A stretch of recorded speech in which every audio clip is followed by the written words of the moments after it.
information. Basically, my backstory is that I am a 10-time felon, and even before that, I was born to terrible circumstances. My mom was an alcoholic. My daddy was a drug addict who died when I was 5 months. I don't talk a lot about it because my mama like got in her feelings when I talked about it. Even though my mom has not drunk alcohol in over 10 years, it's still like kind of sensitive to her. So I've been a little wavering towards her feelings. But in perspective, I started off in very non-ideal circumstances. Caitlin know my sister, but I didn't know my sister, and I had a sister, three sisters and a brother that I didn't meet until I was close to 12 years old. And when I met them, I was in a foster home. So I grew up with just me and my brother, and we ended up in a foster home at 11. I have another sister that's on my mom's side, and she was raised by my grandparents. So, I mean, I knew she was my sister, but she always stayed with my grandparents. So it was just me and my brother in my mom's house, and my mom was a little abusive, especially when she was drunk. And we went through a little bit, and in going through that little bit, we ended up in a foster home at like 10 and 11 years old.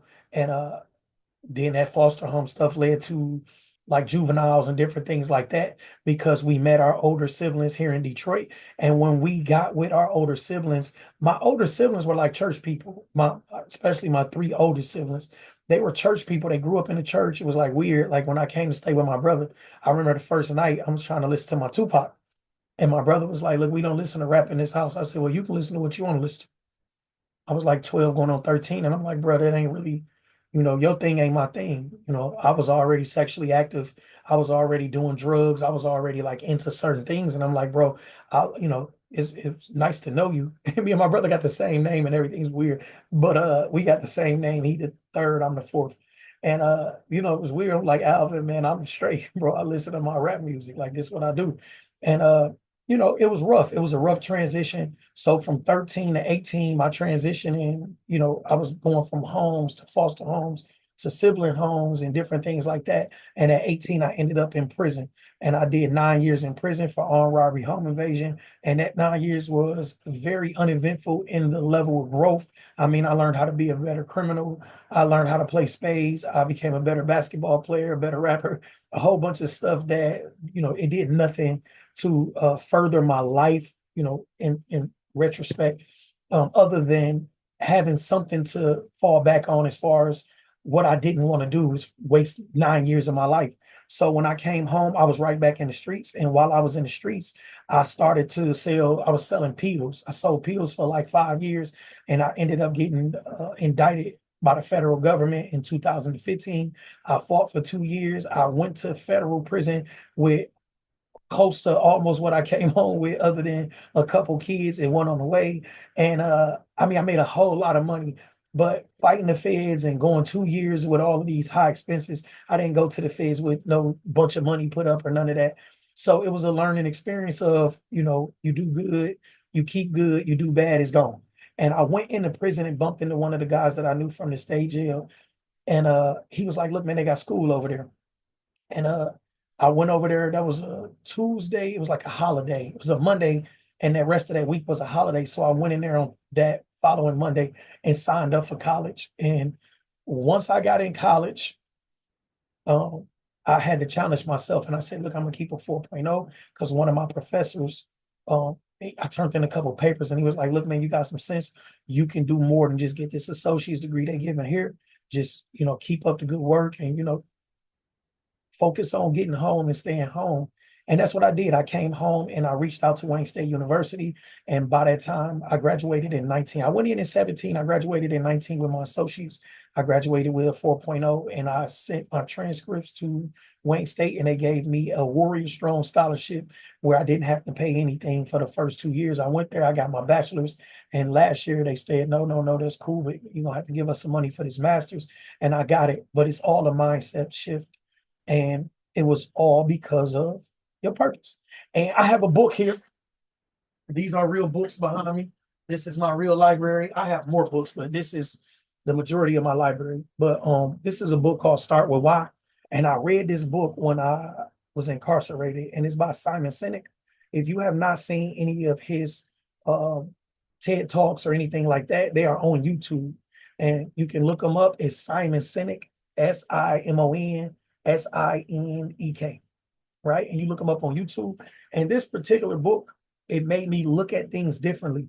Um, and reading is definitely fundamental, but reading opened up a lot of doors. It's a lot of stuff now as far as content and different things on the internet. Even me doing this, I do this regularly. I do different podcast style things, and I just come on here and I talk, and people actually like hearing me talk. I've had a lot of clips go viral.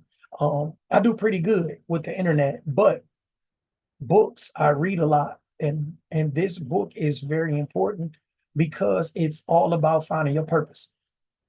So you could start a business, right? Or you could need to find your purpose in your personal life. I don't feel like entrepreneurship is for everybody, especially when you go all in. Going all in means that you'll have to make a lot of sacrifices. And it's not like clocking into a 9 to 5.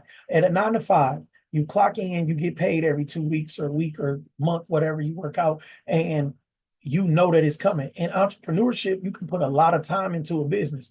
You can put 50, 60 hours a week and you don't make anything because you still have to make money. You still have to find the sweet spot and make the money. So when you read something like Find Your Why, it will allow you to understand that your purpose is more important than profit and popularity. That's a post. I'll probably make that later. Your purpose is the most important thing. Once you find your why, you align the rest of your life up, right? And that's something that I had to do. So going into prison my second time, it made me think, is this something I want to make a habit of? While I was incarcerated the second time, which was the federal case in Milan, Michigan, while I was incarcerated, it was a lot of things that happened. As I said, one of the professors pulled me to the side, and he was a brother named Dr. D. And Dr. D was like, "Look, this ain't the place for you. You're a little better than this. You need to get it together." And that touched me. I love Dr. D for that. Very inspirational brother. And then I had another professor. His name was Hank, and we used to call him Big Bang Hank because he was an entrepreneur and he was a business consultant. And I was in one of his classes, and we had to do like a business plan. And I did a business plan, and he loved it, like loved it. And as a consultant, he kind of pulled me to the side and was like, "You don't even have all the resources to do what you did with this. Like when you get outside of prison and you have computer access, internet, and different things like that, you'll be even greater." But he told me that I should consider being a consultant. After I did my business plan and the level of detail that I had. And he even brought me in a lot of stuff from his company. And he was like, "Look, I can't hire you technically, but I can assist you." And he gave me a lot of information and made me look at my options. And I had already did some music consulting before that. But it opened up my eyes to consulting. So when I came home, I already knew what I was going to get my bachelor's degree for, and I knew exactly what I wanted to do. And I wasn't against taking a job, even like I said with the Amazon. That's the last application I ever put in was the Amazon application, and that was about a year and a half ago. Even though the situation happened last summer, it was like 6 months of a bunch of stuff to get hired. But I don't mind, exploring my options, but as a entrepreneur and as a consultant, you gotta understand your why, right? You gotta understand your why. And that's what I do with a lot of the people that I coach is I have them like, that's the first thing you have to do is understand why you're doing something. If you don't understand your purpose, then you're going to run out of gas. If you don't, whatever your purpose is, if you don't understand your purpose and that's not fueling you, then you're going to run out of gas. As an entrepreneur, nothing comes easy. Nothing comes easy. So when I talk to people, I like to say, "What you going through? What's this and that?" And why are you an entrepreneur? What's driving you? Because when you bump into something and it's a fight, if you don't know your purpose, you're gonna give up. You're gonna give up. When you look up and it's been a year and you're not really making money, you still working your 9 to 5 and you hustling your ass off in your business, you're gonna give up. It's just a part of human nature. You know what I'm saying? And without your purpose and without the right passion, then It's not going to be a fire behind you. It's not going to be a fire to have you get over those hurdles. It's not going to be a fire to have you hustling and staying up late, waking up early to do something if you don't love it, if you don't understand why you're going through this trial. So, and it's the same thing with life. If you don't know your purpose in life, then you on autopilot. You're on autopilot. You're going to work. You're going to work. You're just going to work, clocking in. You know you got to pay your bills. You know you know things have to get taken care of. In Caitlin's instance, you know you got kids that you have to fend for. So you just literally on autopilot and you just going through things, going through things. But when you have a passion for something, then you stay up late researching it, right? Let's say you had a passion for art, then you stay up late practicing your strokes. If you have a passion for music, then you stay in the studio. If you have a passion for fashion, then you stay up late researching different fabrics and different prints and different things like that, right? You have to have a passion. You cannot do something just for money because eventually it won't be enough money. Eventually, if you don't have the passion for it, then you're going to run out of gas because the $50,000 you make won't be enough. And then the $100,000 you make, it won't be enough if you don't have a passion for it and it's not a part of your purpose. And all of that goes back to understanding your why. Understanding your why. Now, you can talk about the who. It may be people that you want to impress in your life. So you may have siblings that you want to impress, right? Like I have my older sisters and different people that, they believe in me. So I don't want to let them down, but they are not my why. You know what I'm saying? I have my kids and I'm very passionate. I love my kids, but they are technically not my why because my kids will be grown eventually. And it's coming faster than I even realize it. Like my oldest, they like 13, 9, 9, like it's coming. Like, look, dog, I don't need you no more. My youngest son is like he about to be 7 in December. Look, Dad, I'm taking the showers by myself. I'm doing this. I want to I heat up my own food just now. I'm doing it. So eventually they'll get out my way. So that can't be my passion or my purpose or my why, right? Just that because that's changing. My why has to be the reason for the dash, and the dash is the the difference between your life and your death, your born day and your day, the day that you die. What do you want to accomplish in the dash? And every day you have to wake up and realize I'm here for this, and anything else has to align with this. I have to fulfill my purpose. Everything in your life has to align with your purpose. Everything. If it doesn't align with your purpose, it's like a tug of war. So I'm not very vocal about my relationship, but I've been with my lady like 10 years.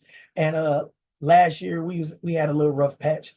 And it was a crazy rough patch. And she was like it was like having her way a little bit. And I read another book. It's called The Way to Superior Man.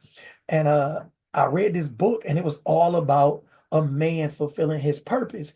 And the book like made me look at everything different because the type of person that I am, I'm not a go along to get along person, but I'm a, looking at the big picture type of person. And if it's not worth if it's not worth an argument, I'm just not even for it. But in retrospect, I was doing it all wrong as a man. And we have it split right now, and we can converse about this. But as a man, it is my job to fulfill my purpose. As a woman, it is her job to make sure that I'm able to fulfill my purpose. Now, there's an argument, oh, we all people, and that's true. That's true. We're all people, and you may meet some women that are in high pursuit of their purpose, and that's fine. But that's uh most of them, you'll see that they are pretty masculine women. I hate to say it, but most of them, you'll see that they're pretty masculine women. And even if they're not, if they're pursuing very, hard at whatever they're doing, they start developing masculine traits. So as a man, it is your job to fulfill your purpose. That's a masculine thing. That's what makes you a man. That's what makes you attractive. A woman can be attractive because she's beautiful. She can be pretty. A woman can be attractive because she has a nice body. I mean, technically, I guess a man could too. But that's not what you're going to be held to as a man. As a man, you'll be held to what you do in his life. As a man, you'll be held to how you handle your finances, how you invest, how you take care of your business, how you provide for your family. That's what a man is expected to do. And I'm not saying that a woman is only expected to be beautiful, but beautiful women can get away with just being beautiful. She can get away with it. Somebody will say, hey, I love you. You're beautiful. I want to take care of you for the rest of your life. And as long as she comes in a feminine energy and she comes in and she's flowery and she's helping him and motivating him, he's fine because he's in his purpose. And I have somebody that's helping me fulfill my purpose and being nice. And I come home to you people like try to make it about meals and all of that. Like now I come home to good energy. I don't mind cooking if the energy is good, right? I don't mind cleaning up if the energy is good. We can clean up together if the energy is good. You understand what I'm saying? So as a man, you have to be in your purpose. And until you find your purpose, you won't attract the type of woman that you really should attract, right? And a woman can find her purpose too.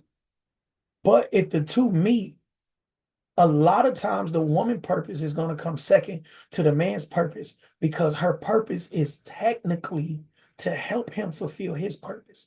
Coretta Scott King, uh, she wasn't a slouch. Michelle Obama's not a slouch. And you're going to find your way in that purpose. But if Michelle Obama is, well, I want to do this, I want to do like y'all arguing about what? I'm trying to do something great. I'm gonna be the first black president. I'm shooting at the moon right now. I'm going to be the first black president of the United States. What more is there to talk about? You can do whatever you want to do. You can be the best school teacher you want to be. You could be the best author you want to be. You could be the best speaker you want to be. I want to be the president of the United States, the first black president. I need your help. I need you to understand it may be late nights and early mornings.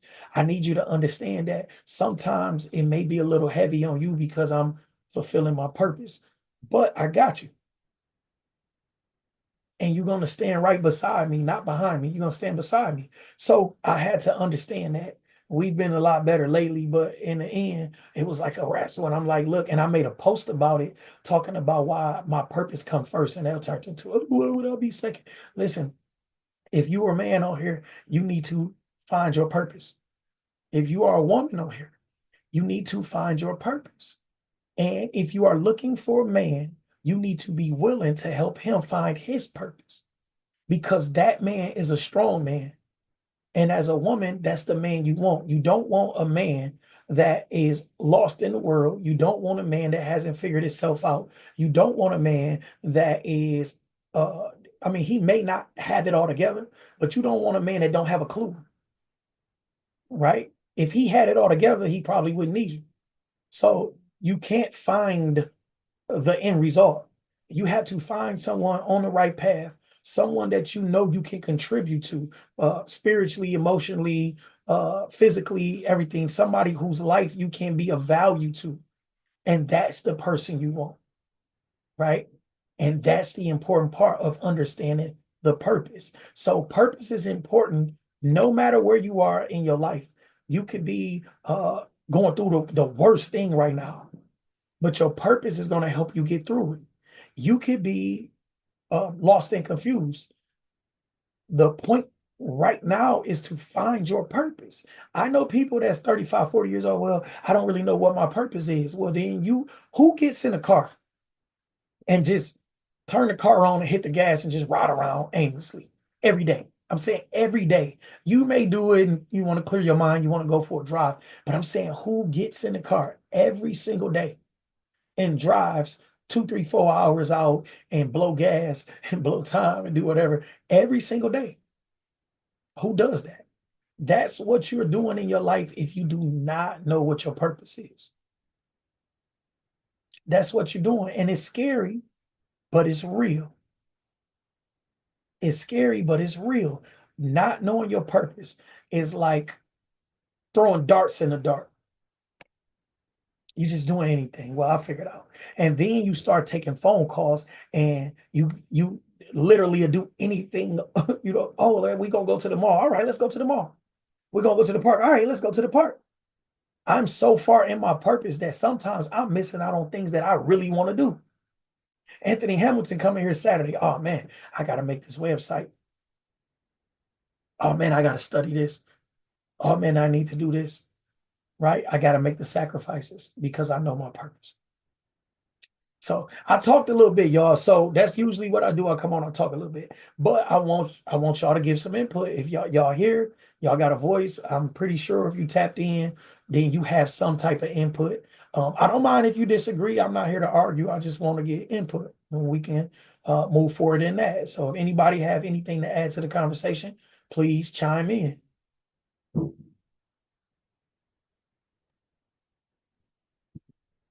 Y'all went to sleep on me. That's crazy. Okay, I didn't go to sleep. I'm Okay. awake. All right. There we go. Talk to me. Do you do anything with former felons? Um, do you help them in any way or Yeah, have a I have. Yep. project? Yep. I have a lot of valuable resources. Where are you from, Cheryl? I am in Texas, and I'm actually asking for my brother. I have a brother who recently um, got out of prison, and he had spent most of his adult life in prison. Mhm, And he's finding it difficult to start life again. mhm. He And moved here. He's actually a stepbrother, and he moved here. Excuse me.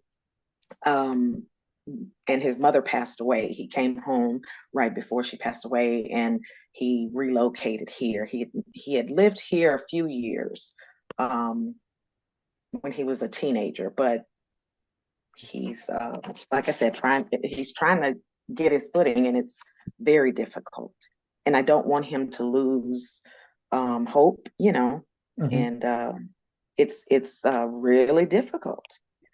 it is. It is. And people will try to tell you, like, oh, it's not like, listen, like I graduated at the top of my class all three times. Like I had a 4.0 from associates, like a 3.8 from my bachelor's, and about the same from my master's early this year. And I'm telling you, it's difficult. It's difficult. So, and it's a mental thing, right? So, I don't know. He should call me, and I'm going to. It's a number that you get these texts from, but that's like a software number. I'm gonna put my other number in here. It's gonna be in the chat. Let me know if you can see it.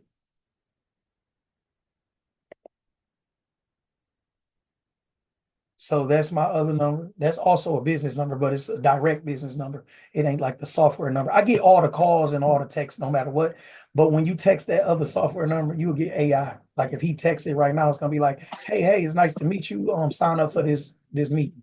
So with that Gotcha. particular number on the 313-883-9664, that's a direct business number to me. And just have him shoot me a text so I know it's him, and then Okay. we'll go from there. So even in that conversation, I don't know him personally, but that's another conversation. But mindset. So even with prison, a lot of people say I'm telling you, it's hard. But when people act like it's, super difficult and all of that, you got some people that have really not decided to do what's needed to be done. I don't have the same conversations, the same friends, the same everything. So I found success in doing what I'm doing from changing my mindset. Even though I haven't fell out with my friends, I mean, I still, if they call, I can still, hey, bro, it's good to talk to you. You know what I'm saying? But I don't do a lot of hanging and banging. I had to change my whole lifestyle because I was in the streets all of my life, like literally all of my life. So I had to change my entire lifestyle, like literally. Like I used to couldn't sit at the house. Now I have my control center right here. I do so much, I do so much work. I'm always on my laptop that I barely leave the house. So it's just a change of lifestyle. So sometimes, you need to understand that too. So even though it may be hard, it may be a mindset thing. And I would know once I speak to him, because you get people that say, well, I want to change, but you get people that's too caught up on the money. I made a lot of money, like, man, like a whole lot of money. Like I had high ceilings and foreign cars and stuff. And I made a lot of money, and it was like easy money. Um, and I had to change my mindset to even do this. And I did all right last year. You know what I'm saying? The first year I came home 22, I did like maybe like probably about 50, right? Maybe a little less than 50. I did a little more than 50 in 23. And then this year I did more than 100. I did better than six figures. And I bust my ass for it. I'm not trying to act like it was just easy, but it was a lot of work. And it was a lot more work than I did in the streets for a lot less money. But my mindset has shifted. So once I speak to him, I know in a 15-minute conversation. And I'm very, like, very straightforward. Like, I'm not a person that's gonna be like, well, brother, like once I talk to him and I understand where he's coming from, I'm like, oh no, he's just waiting for an opportunity to go back to jail. I appreciate you so much. You This know what is I'm saying? awesome. Thank you. You know what I mean, I though? do. I It's absolutely do. I want to believe that, I could help him, or, our other siblings could help him, but we can't. We don't know the ins and outs. We don't know, what he's gone through, but we do know that it would be easy to slip back. Mhm, I mean, he's just lost his mom. Our dad is gone. It's just him. mhm. And he's been trying to get opportunities and been running up against walls. Um, but yeah, this is truly. I'm tearing up. Thank you for Nah, what you're doing. thank you so much. Yeah. And like I said, if he can call me, I'm usually available. Like I'm usually available, even if if he shoot a text, I call back. I try to be as good with that as I can be, unless I'm on something like this. Like I'm on here now and my phone is that's why I keep looking at my watch. I'm not looking at the time. I'm looking at text message, and then I run ads on Facebook and I get these leads. Like I get it come through, like when people sign up, it tell me. So I'm looking at that. So I am pretty busy, but I'm available, and I want to make sure that, like I say, if I have that conversation, and I can tell you literally in 15 minutes of talking, 10 to 15 minutes, I can see where they mind at. You got people that's trying to do the right thing and are literally running into roadblocks, like literally running into roadblocks. But you got some people that's putting forth a half of effort because they 1 foot in and 1 foot out. And if you are not willing to make the sacrifices, then you just throwing rocks at the jail. I know because I did it. I talk from experience. I did it. I came home after 9 years. I did 8 years and 9 months and some days to be exact. But after basically 9 years of prison from 18 to 27, I came home and I never looked for a job. I never did. What I did was I looked for the streets. And the only reason I wasn't right back in the streets that day, because my little brother had just came home maybe 3 months before that. And I was calling the plug. I'm like, shit, it's time to get back to the dope game. That's where I came from. So I'm like, look, it's time to get back to the dope game. My brother say, bro, it's been 9 years. Everybody, things ain't what it used to be. You know what I'm saying? That slowed me down. So I took maybe a week or two to see what was going on. And I ended up doing one thing. Then I ended up messing with pills, and I ended up messing with pills till I went to the feds. But I never gave civilian life a chance. Never. Like never. Even though I wouldn't say it out loud, you know what I'm saying? And I do music too. So I came home and I'm really good at music, and I was like making progress in my music career. So that was my cover of what I'm doing music. It's going good and people are paying me for features. And sometimes people were paying me. It was 500 here and there, but I'm living in a $2,000 a month condo. You know what I'm saying? It wasn't that music wasn't covering that. And then I'm spending money making the music. So at the end of the day, you can front as long as you want to, but people can't front with me. Like you can't front with me because I've been there. Like once we, I'm telling you, 10, 15 minutes of me just talking and so how you feel about this? And it's just like an alcoholic saying, well, I'm gonna just go hang with my friends. And it's the same people that you drunk with. And now that you're clean, well, I'm going to rehab and I'm in AA and I'm 3 weeks clean, but I'm gonna go back to my old neighborhood and hang with my friends. For what? For what? If you really don't want to deal with being in the streets and risking your freedom or your life, then you make the hard sacrifices and you make them with clarity and definition. You are confident in that decision. I'm very confident in my decision. I won't middleman a nickel bag of weed. Somebody asked me to help them get a job, and I said, "Yeah, I help them get a job or whatever." And they know I'm a street dude, like I'm a guy from the streets, and they literally texted me some pills, probably about like 3 months ago. And I was, gonna help them look for a job, but he texted me some pills. Hey, bro, somebody want this? I just blocked him. I was shaving. I was shaving, and when I seen, I just blocked it and went on about my business. Like, bro, I don't deal with pills, man. What are you talking about? You know what I'm saying? Like, a simple yeah, man. How much wind you in jail? And they wind you in jail or dead with a hole in the head. So, I don't know your brother or his situation. That's why I said I need to talk to him, because you could tell people anything, man. You the truth. Yeah. Thank you. Yeah, this life and sometimes we want more for people than they want for themselves, right? And I've been in that position. And this particular year, I read a book, The Laws of Human Nature. I read it for my book club. And listen, man, people are them. People are going to be them. You can't change them. All you can do is change how you deal with them. So when people show you something, you got to believe it. So if they want to be great, then you help them be great. You want to be great, I'll give you all the resources I can give you to be great. Right? I'm gonna give you everything I got. I'm gonna give you I got somebody at the college that can get you in. I got people, help you do whatever. Job placement, whatever you need. But when I see you on BS, I get on out your way. It's all yours, baby. The floor is yours. Go ahead, Will. I see you wanted to add to the conversation. Yeah, yeah. Come on lunch break. I want to add to it before I get out of here. But I Oh, firmly believe in that. I've literally had the conversation with multiple people over the last few weeks. You know what I've been doing with my business, trying to get everything structured right and doing events. I'm actually got to go to Bugali for a modeling shoot today. mhm, So people will be asking me like, how much money you making and everything. First off, I'm a startup. I just started last year. And second off, it's not about how much money you make and how much passion and drive you have behind your purpose. Because anybody got to pay me a dime to do what I do.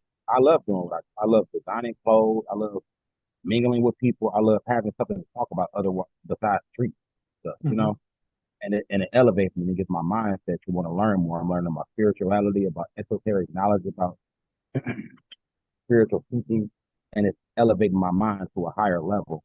And it's hard because you see people co-sign like, yeah, I want to do that too. Yeah, I want to start my own business, but they don't have no real drive behind it. And then people who don't even think like that, they get caught up in street life. I got, younger cousins and nephews right now going through it. And I tell my sister the same thing. Like, you have to have a lightning ride in the storm. Life is a storm. Something's always going to come around the corner. If you don't have something to say, all right, this is what drives me more than just a job, more than just a kid, you'll end up resenting that thing because you're putting so much energy behind it and it's not paying you back because you're focusing on the wrong part. If that's not perfect. Kids are your obligation, but it's not your purpose. And people don't understand. And people put their so much into their kids or to their job. I'm doing good, yeah, but where are you going? yep. And that's how it is. And I've been dealing with them myself and it's keeping me strong and driving toward it. And a lot of people, I just want to get a hold of that. There's a lot of talented people around me, but they don't take that next step forward in order to take it to the next level because there's no money. And you'll never see no money if you don't put no effort behind it. But Most I just definitely. wanted to put that on.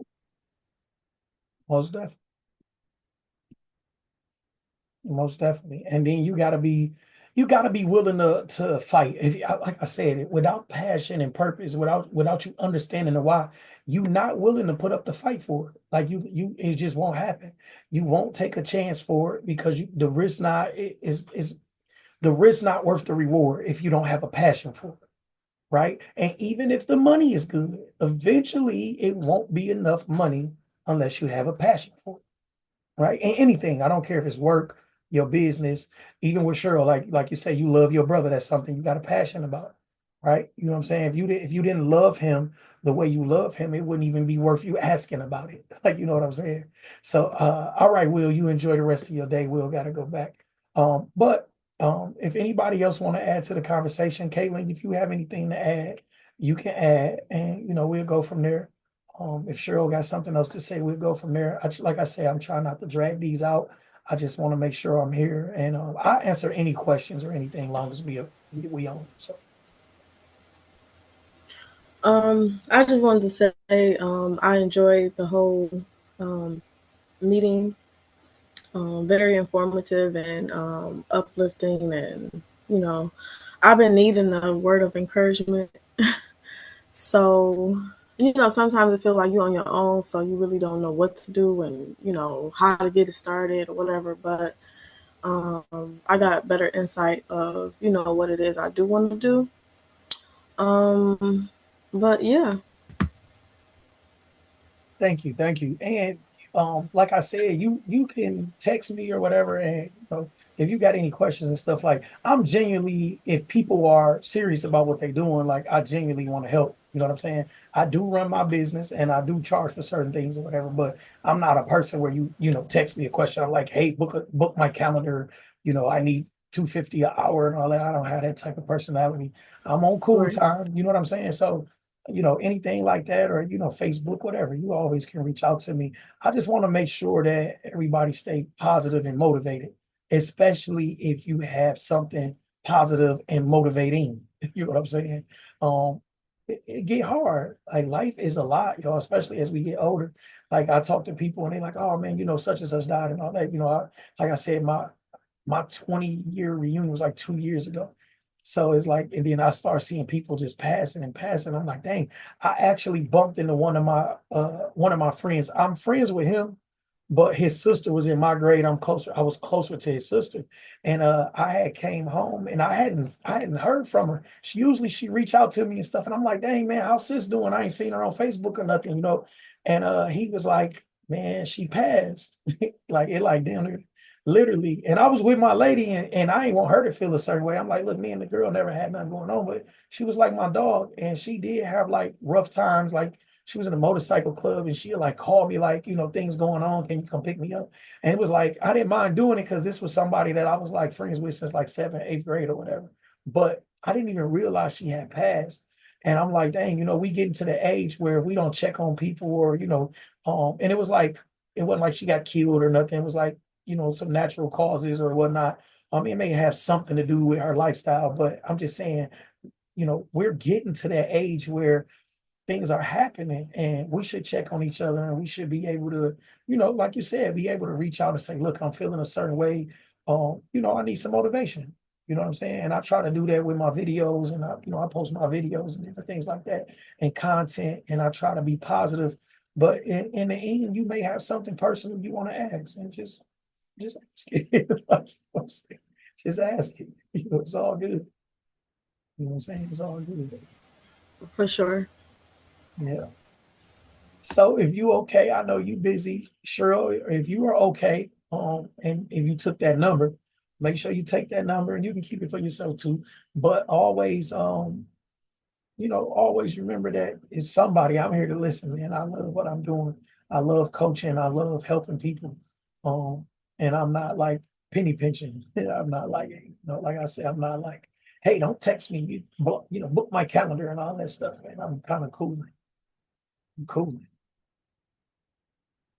So make sure your brother contact and moving forward, I'm here. I thank you again. And I don't even know, I'm trying to remember if I ever chimed in on one of or came to one of these. And I was actually coming for myself, but I know now that this was ordained. It was a moment that was supposed to be for me to come in while you were talking about that. I will get back with you or look up your stuff for business. But this was supposed to be today. Thank you. Thank you. So I'm gonna get out of here. Y'all enjoy the rest of y'all day. Caitlin is following me. Do you remember where you must have hit an ad or something? Sure. Probably because I've been getting text, but I'm usually not available. Just so Yeah. happened today I was. Okay, okay. So we do this every Wednesday. I do this every Wednesday. I start at 12 and I try to start right on time. Like literally Okay. probably a couple minutes before, but at least right at 12, you'll be able to log on. I like block everything off my schedule for this. It's like it's like my open house hours are basically I come on here every week, and next week I may talk about something else, but this week was all about purpose. And at least at 11 o'clock, I'm usually confident what I'm coming on to talk about. And that text that I send out at 11, that blast I send out is going to give you the information. But definitely stay tuned in.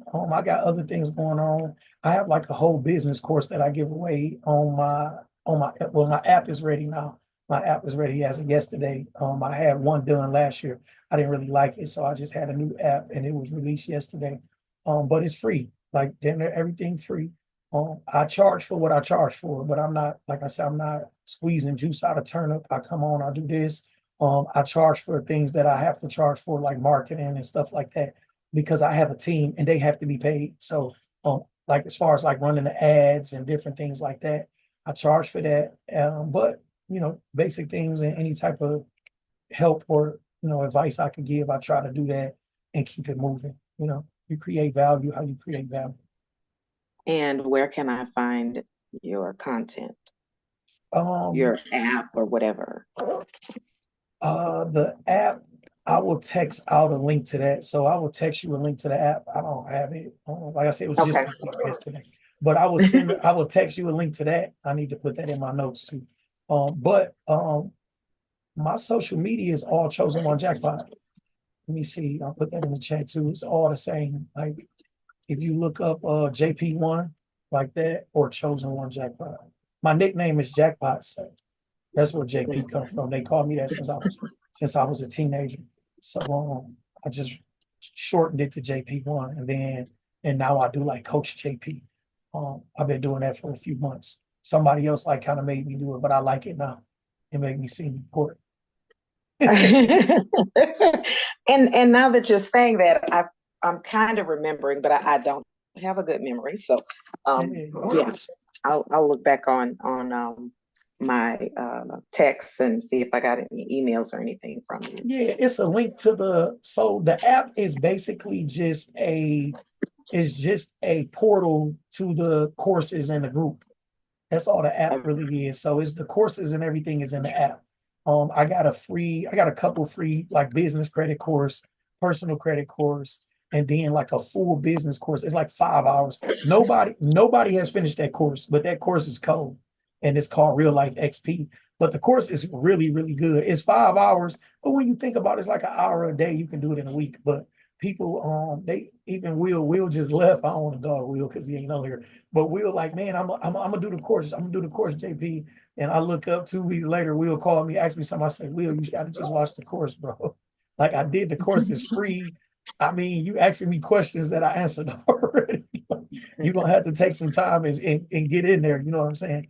But I give away a lot of free stuff, and I'm gonna do more like mini courses, like maybe marketing courses. I'm like mapping them out. A financial literacy course. I'm gonna do like a mini course on financial literacy. I do that with teenagers here in Detroit. I've done like pretty good financial literacy team meetings. And parents sit in there because they needed to. You know what I'm saying? Now, do you do that online as well? Yeah, I do that online, and then I do even with coaching. I don't do just business coaching. I actually do financial, like I do personal development coaching too, where I help people with stuff like that. Like, you know what I'm saying? Because some people don't have a business, so I do personal development where I come in. I'm like, um, I do basically these type of meetings once a week. It's a lot more personal, and I like delve into your finances and what's going on, like why you're not saving money, why Right. different stuff like that. So I do personal development, because people always talking about budgets. I don't budget. I don't budget too much like jail because I had to make like store lists and stuff, and you get limits, and you only can spend $100, and it get me like anxiety. You know what I'm saying? Just being Now you honest. need to talk about that. You need to talk about that. No, seriously. I mean, I think so many people are walking around with trauma. in things that's affecting so much more than what they think, what they realize. And yes, finances are very closely related to trauma. Yeah. And you need to help you teach the people, and you might already be doing that, but Yeah, but most definitely, so like I had someone, and basically, they was explaining to me that they made a lot of money, but they weren't really saving or anything. Like, I'm talking about a lot of money. Like, she made more money than me. And she was like, look, I ain't saving nothing. Like, I pay my bills and it's gone to the wind. Like, you know what I'm saying? So and she asked me something about a budget. I said, look, I don't budget. I don't it's like scary to me. Like you say, we all dealing with stuff, but I'm never gonna budget. Like, when I sit down to budget, all I think about is making a store list. I'm telling you, when I sit down to budget, that's all I think about is making a store list and a limit, limiting. Like, budget is like limiting myself. You know what I'm saying? Now, what I do, I know my expenses. I know, you know what I'm saying? I know how much money I'm making. I do have an idea of my income and my expenses. But I'm saying to sit and budget and to say I'm only going to spend $300 on food. I'm only going to spend this on that. Like, I'm not doing that, and I don't advise people to do that. It's probably going to give you anxiety too. Just being honest. I don't do. totally agree. Yeah, I don't do Totally that. I agree. think that that's limited. Now, like I said, I am big on you understanding your money, understanding where your money is going, so you can make the proper adjustments so that your money is going to the right places. But I'm never going to tell people to budget. I'm never going to do that. And it's like I said, it's my own personal thing. I don't. Every time I look at a budget, when I sit there and I got to put down 200 for entertainment, 100 for this, 300 for you know what I'm saying. When I look at it, I'm like, God, it's like writing a store list out. And in jail, you get anxiety because it could be one of two reasons. Either you have $100 store limit that you know you're gonna be close to spending, right? And in jail, when you spend that, if you go over that $100, they basically choose what they're going to give you. Oh, you ran out of money. You know what I'm saying? You ran out of limit. You don't have a limit for this. So you may have needed socks, and they give you everything but your socks because you ran out of limit. And what's crazy is sometimes the prices can increase between the store list and the actual store. Like, they may give you a list and it say a noodle is 25 cents, but they may have went up to 30 cents. So you didn't went through and made this store list, and then it went up, and so you were still short on your toothpaste. So now you didn't get your toothpaste.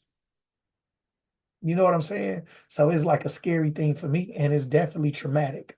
I did an interview like 3 weeks ago, and I think I brought it up earlier, but they were saying that people that's done extensive periods of time deserve PTSD money and benefits, and I'm not against that. I feel like I say, it's things that's very traumatic. With the feds following me, I get in my car, I'm always in my mirror. I was already annoyed. Like, I was already, because of the type of person that I am and being in the streets, I was already paranoid, and I'm always in my mirror. And I got one of my really close homies. I was with him one night, and the next day he dropped his son off to school, got back in the car, and they blew his head off. You can look it up. It was at Boynton, Mark Twain, whatever, in 2017. It's like one of the guys that I'm like really close to, grew up with. And I literally didn't go out with him a lot because it was like a lot going on. And he did his own dirt too. So I'm not, just like, oh my God, and feel sorry for us or whatever. But at the end of the day, I was already annoyed, and I get in the car now. I'm literally always in my back seat. I'm always looking around, and I keep my car real clean because I don't want like anything to look out of place. So when I know that something is out of place, I know somebody been in my car, or something is, you know what I mean? Something is wrong. So we all deal with things, and we all go through things, man. And I'm big on accepting it and understanding it, and actually understanding where it came from. You know what I'm saying? Hi, Jennifer. Jennifer joined us a little late. You want to introduce yourself?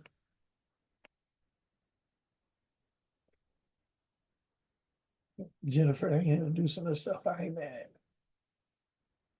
Let me see. It's a little late, Jennifer. Hello, everybody. How you doing, Jennifer? I'm okay. I'm at work, so I'm sneaking. Okay, Jennifer, you done came to some of my other meetings too. I'm glad that you came back. We're actually about to end this meeting, and it was all about purpose. Okay. What I'm gonna do, I'm gonna post this on YouTube later today, and I'm gonna text out a link. I actually had a link to all of these meetings, and it's like Okay. in a playlist, but I'm gonna actually text this one out singularly. And that way you can get to the playlist. You'll get to the playlist once you click on this. But yeah, we gonna tap out of here. If you at work anyway, so you don't got much input. You don't got much to say. Yo, You said I'm sneaking. sneaking. I love it. I love it. Thank you, and I will go play it later. Yes, and if you can get here next week, and we gonna tap in. I don't know what the topic could be next week. If y'all got suggestions or things y'all want me to talk about, y'all can always text that to me too. You can always respond to the number that's texting you. I get all the messages. It's all me. I mean, it's AI too. It's a lot of AI sometimes. They get asked if you get the hey, that's cool, book a call. It's AI. So you don't got to go back and forth with my AI. Sometimes if I don't catch it, the AI get to responding to you. So it's all good. But I thank y'all so much for coming here and listening to me and actually giving input. I'm big on input. I hope to see y'all next week at the same time. We do a 12. I try to go to 1:30. If it was more, if y'all wanted to talk, we can talk to 1:30, but I don't want to do it for just the sake of saying let's stay here to 1:30. So I'm not gonna hold y'all up. I'll see y'all next week. See you next week.